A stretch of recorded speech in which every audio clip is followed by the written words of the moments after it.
What would it feel like to meet a complete stranger who sends you a picture of your great-great-grandparents that you never knew existed? How cool would that be? I'm going to give you some tips that you can participate in Relatives at RootsTech this year for the RootsTech 2024 conference, and maybe have some serendipity like that happen for you.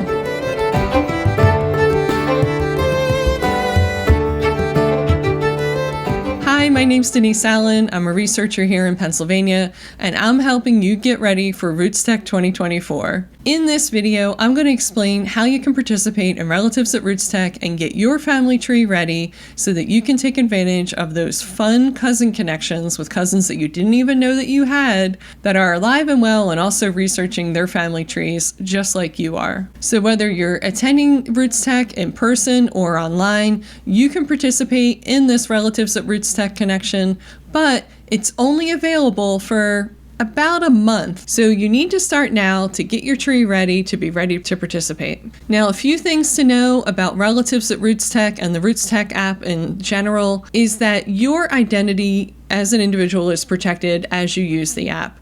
You pick a username, you don't need to pick your real name, you can pick a variation of your name, and all the communication with these distant cousins that you meet through RootsTech is done in the app. So you are not giving them your email address or your phone number or your home address. You are messaging them through the RootsTech application, and it's a great way to get to meet people and know someone, and maybe you decide later that you want to trade your personal information, but it's not something that you do up front. The second thing to know about participating with Relatives at RootsTech is that it is an opt-in experience, meaning that you need to choose to do it. If you don't choose to do it, you're not going to make these connections. That's totally fine. No one's, you're not forced to do it. That's what it means to be an opt-in situation as opposed to an opt-out. So it is opt-in when the experience is available. If you're registered for RootsTech, which is absolutely step one, while also having a family tree on FamilySearch, you will get an email from FamilySearch to let you know that it's open, it's available, and then in 2 clicks, you'll be able to choose to opt in to Relatives at RootsTech. If you would like to get ready for RootsTech with me this year in 2024, check out this playlist of videos where I am walking through how to get ready for RootsTech.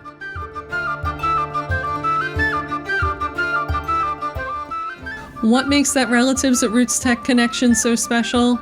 Well, we're participating in the Super Bowl of genealogy and everyone is hyped up, right? This is our chance to do our genealogy getaway time and just really focus on our family history.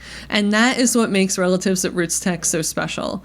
Everyone all around the world for a few weeks out of the year is focused on family history and making the time to do their genealogy, maybe in a way that they haven't done in quite a while.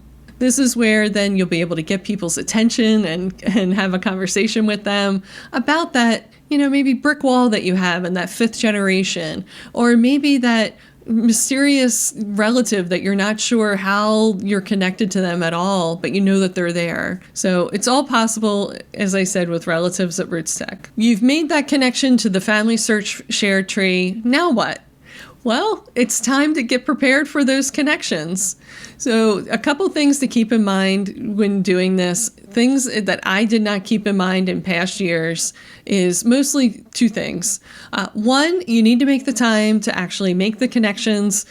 This means, again, taking out your calendar and booking an appointment with yourself to meet up with people through the RootsTech app, through the FamilySearch app. I know that sounds a little bit silly, make an appointment with yourself, but if your schedule is anything like mine, I get myself busy with 1,000 other things and don't realize, oh, it's time to make those connections. This is my only time of the year to do it. So go ahead and set aside an appointment with yourself.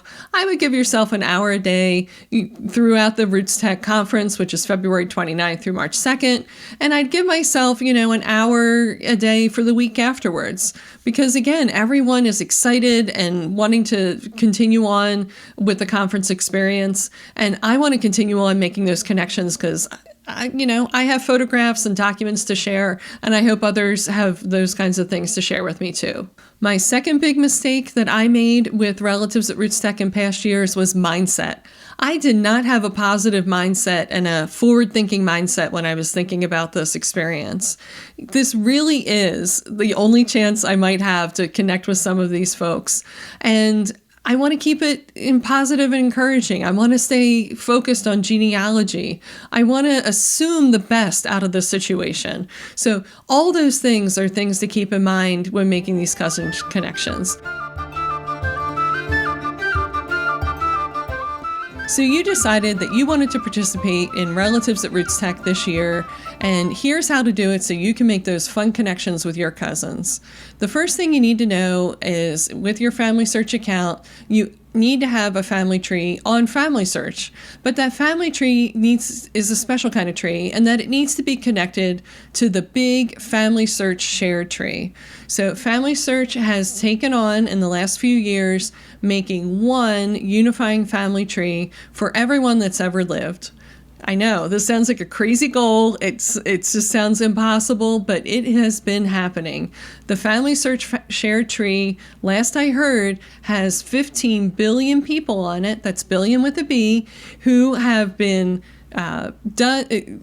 connected and identified from genealogists all over the world. It's really amazing when you think about it. This undertaking, FamilySearch is able to make this happen because your ancestors will have a unique identifier under their name, and you'll also note pretty quickly that your generations go back further than you probably ever researched. So if you're not on the FamilySearch shared tree, you're going to want to go ahead and get that set up. And if you don't have a family tree on FamilySearch at all, you're going to start in FamilySearch to make this happen. You do not need to upload a GEDCOM. In past years, you would export from your current family tree software and upload into FamilySearch.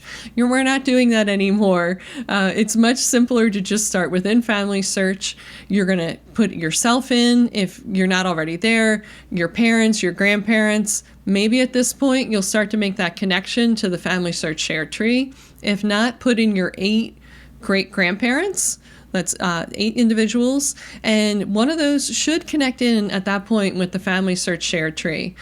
You might need to go back one more generation, hopefully not, in order to make those connections. Once you're in the FamilySearch shared tree, you'll note that your ancestors will have collaborators, other people on FamilySearch, which you'll be able to see with their usernames, who have added documents to those individuals, maybe photographs, maybe stories and memories of them, and you'll be able to do the same thing. And if you're not sure what to say with your cousins, you're not sure how to open up the conversation, don't just sit and wait for people to contact you. You want to initiate it.